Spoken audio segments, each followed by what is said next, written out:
President John F. Kennedy was a drug-addicted coward, and his brain was so addled by his daily pill popping and injections that he got thousands of men killed and stranded at the Bay of Pigs and in the invasion of Cuba in the 1960s. But Americans didn't even know about this serious health issue and drug addictions until 2003, decades after he was assassinated. In fact, I'm convinced that it was the Cubans that Kennedy betrayed while he was in a drug-induced stupor who actually assassinated Kennedy in Dallas. Kennedy became a drug addict in the 1940s as a result of a war injury. Then in the 1950s, he had Addison's disease, which is a severe disorder that requires daily steroid injections. But he started out with his war wounds causing him inordinate pain, and that got him on painkillers. Here's a partial list of medications that Kennedy was on while he was in office, according to ABC News. Now listen to this close. Codeine, Demerol, methadone, Ritalin, meprobamate, Librium, barbiturates, thyroid hormones, a blood derivative called gamma globulin, which combats infections like sexually transmitted diseases such as hepatitis C. Well, we've all known what a philanderer he was supposed to be. Maybe some of those White House trysts that he had in the middle of the night got him infected. He also took antispasmodics, antibiotics for urinary tract infections, antihistamines for allergies, which by themselves can be upsetting, and also at least one unidentified antipsychotic medication. That's what Kennedy was on during the Bay of Pigs invasion, according to his wife. His family finally admitted that Kennedy was taking at least a dozen separate prescription medications every single day that he was in office.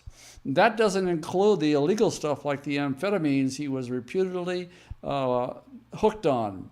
Something not uncommon for his generation, since meth in various forms was sold over the counter, no prescription needed for such things as weight loss, and it was even in inhalers for stuffy noses. I can remember it, having been given those stuffy nose inhalers myself when I was a kid. All of a sudden they disappeared in the late 50s or early 60s.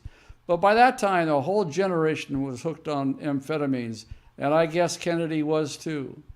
So here we have a guy popping pills and injections and leaving brave soldiers to die on the beaches of the Bay of Pigs in Cuba, and maybe he did so because he was so drugged out and high, he forgot they were there.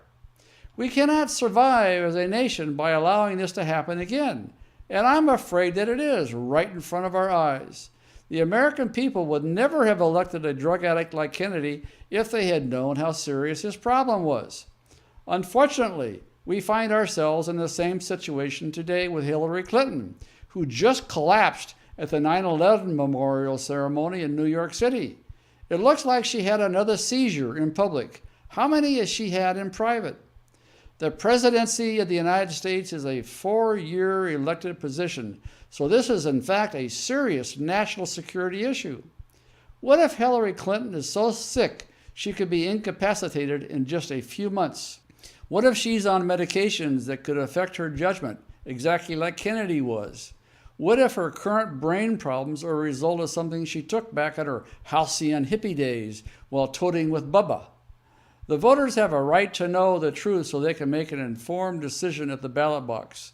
We have a plan that will remedy this issue, and we need your help to make it happen, so stay tuned. It's time for another blistering report from the front lines of the cultural war for a constitutional America. And now, here's your host, Charles Benninghoff. To get a grip on this scandal, let's first take a look at the clip of what happened, the first seizure that we know about that Hillary had in front of reporters. It was just a few weeks ago.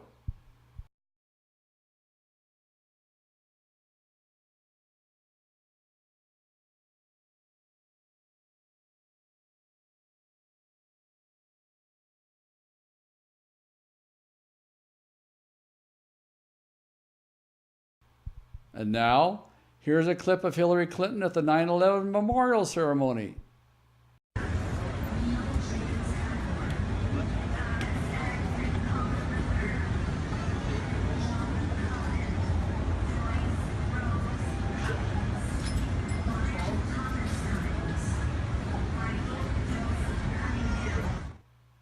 In both clips, her head is flapping around. I call it goosenecking, as if she's having a serious neurological incident of some kind. You know, geese throw their little heads back and forth like that, just walking down the avenue. That, for me, perfectly fits what Hillary Clinton was doing, walking down the avenue and bobbing her head back and forth like a goose. Well, not a goose, I guess it was a gander. Then talk about ganders. Let's go back and look at those neck movements of Hillary. One more time. They're identical. The neck movements from the September 11 walkout were identical to the previous instance and wholly unrelated to any case of pneumonia that her doctor now claims contributes in some way to her passing out.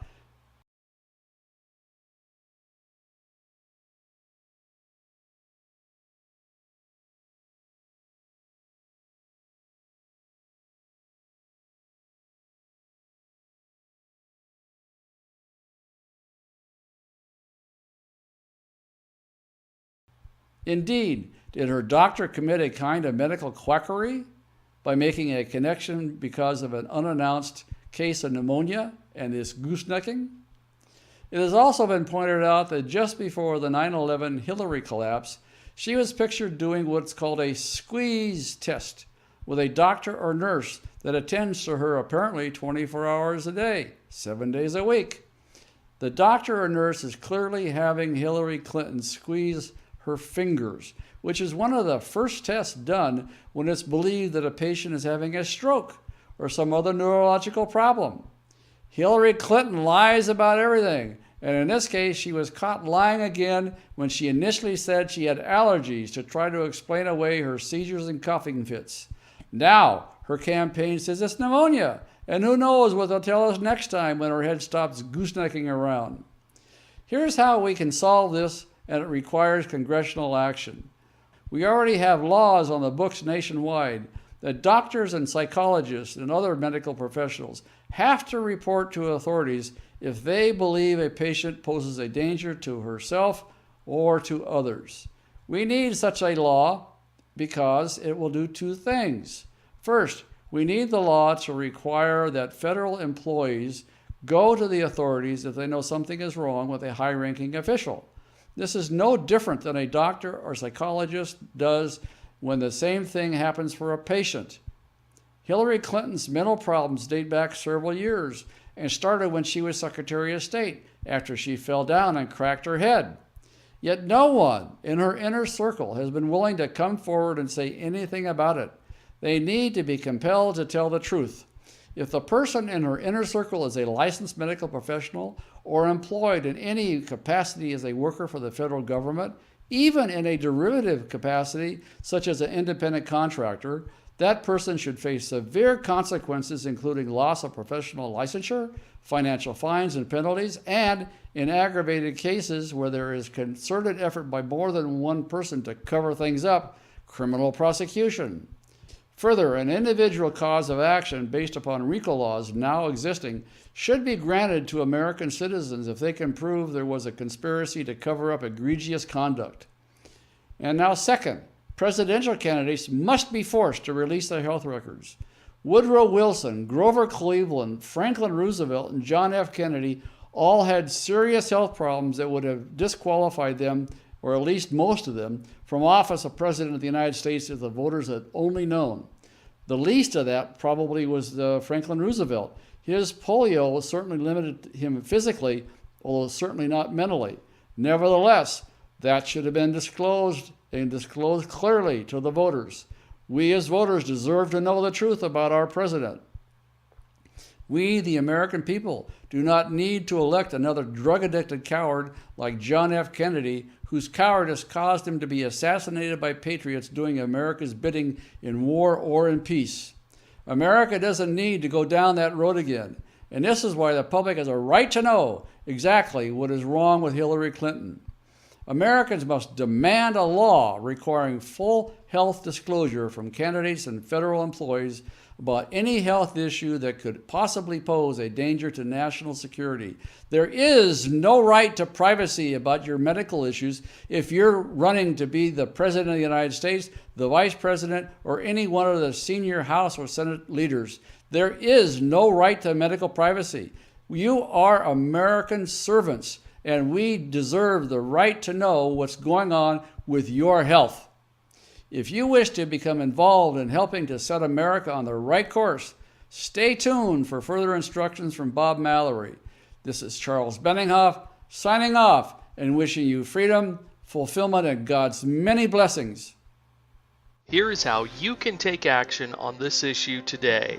If you're watching this on our action page on our website, just use the form to the right of the video screen to select a program. If you're watching this on YouTube or Facebook, click the icon appearing now to find a link to our action page, or look for the link in the description. Speak out today.